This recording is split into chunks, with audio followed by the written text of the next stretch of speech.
કે ખેડૂતની વેદના જે ખેતર ગયો હોય, ખેડૂતની વેદના જેના બાપ ખેતરમાં જતા હોય એને હોય, કારણ કે જે પોતે ઉદ્યોગપતિ તરીકે ધારાસભ્ય બનીને વેદના ના હોય.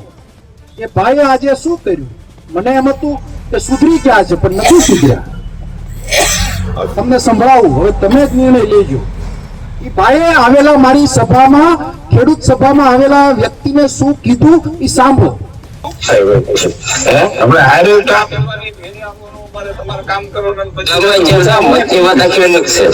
લોકો અમને કઈ કરો છો? અરે બધી વાત આખી અલગ છે.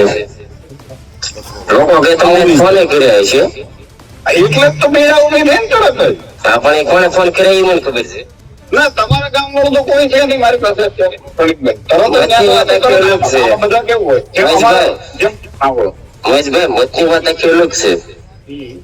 ખેડૂત નો મુદ્દો અલગ છે. કઈ ખેડૂત નો મુદ્દો કે કોંગ્રેસે કે થોડો ઠેકો લીધો છે તાનો કઈ? કોંગ્રેસે ઠેકો લીધો. હિન્દુસ્તાનની અંદર કોંગ્રેસે મનમોહનસિંહ ના દેવા માફ કર્યા. કસવાલા સાંભળતા હોય તો સાંભળી લ્યો. તમે મારા માણસને દબાવવાનું પાછું ચાલુ કર્યું. મને એમ હતું કે તમે સુધરી ગયા છો, પણ તમે નહીં સુધરો.